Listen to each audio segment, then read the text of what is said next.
I published a post earlier today in my blog, which is linked here, that discusses some of my trades over the past week.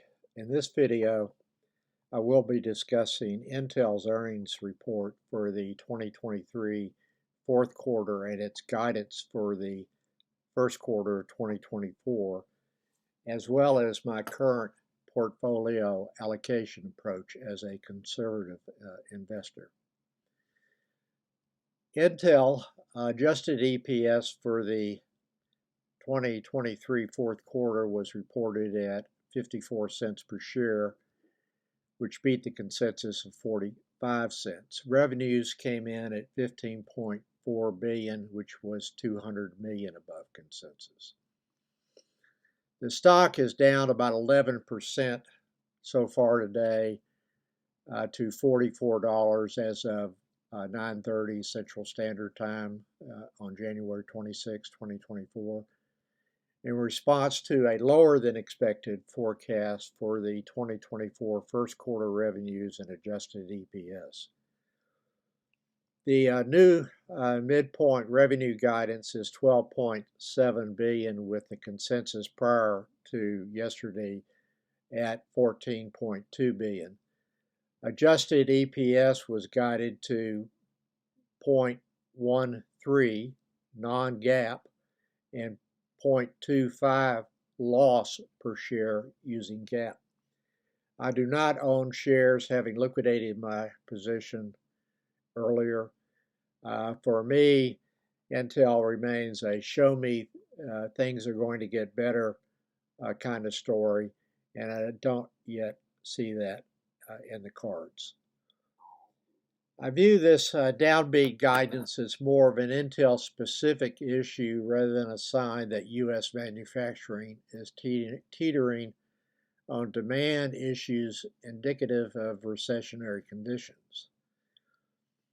When making decisions on my portfolio allocations, my primary goals broadly govern what I'm doing.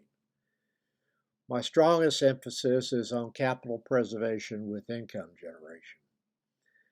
I do take measured risk to generate income. Over the past year, that has involved primarily increasing my exposure to short-term investment-grade bonds when their yields to maturity were over 6%. I probably couldn't tell you now, without counting, how many individual corporate bond issues that I own within 50. I think the number would be somewhere around 300. So my own little bond fund there. I've also increased my purchases of treasury bills at auction, with investment rates generally being in the 5.3 to 5.5% range. The yield on the one-year Treasury bill has been declining in anticipation of Fed rate cuts. There is always a possibility of a default with corporate bonds. I try to limit that risk by focusing on higher quality bonds. I have had only one bond default that was investment grade rated when I purchased it. And overall, I view the credit risk issue to be de minimis based on the kind of bonds, corporate bonds that I've been buying. My exposure to stocks is almost entirely to those that pay dividends that exceed 4%. And within that universe to stocks, I focus a lot on those that are increasing their dividends each year. When stocks are purchased, I attempt to manage risks through a variety of trading strategies that I discuss in my blog that starts with buying small lots, adding to positions on price declines, and periodic profit harvesting in my highest cost lots that reduce my average cost per share and overall exposure to the stock, dollar exposure to the stock, while increasing my dividend yield. I'm now taking more small ball type positions in stocks that yield 4 to 5% and discuss some of those in my post that was published earlier today.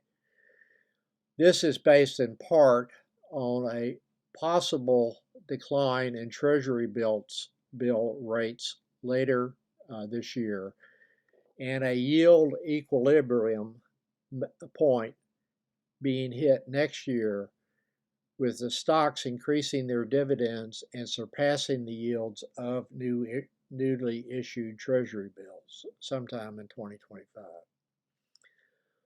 That is not an ironclad prediction. Anyone that predicts the future and believes they can do so probably needs to be put in a straitjacket.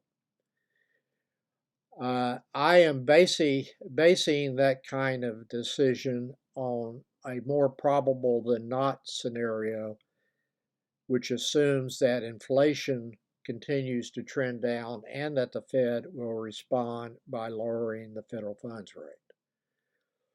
I also increased my preferred stock position last year in response to price declines triggered by increases in interest rates, but am now starting to sell some of those positions, particularly what I call Canadian Reset Equity Preferred stocks that pay small spreads to the 3-month Canadian Treasury bill. I bought those stocks on the Toronto Exchange using my CAD, Canadian Dollar Stash.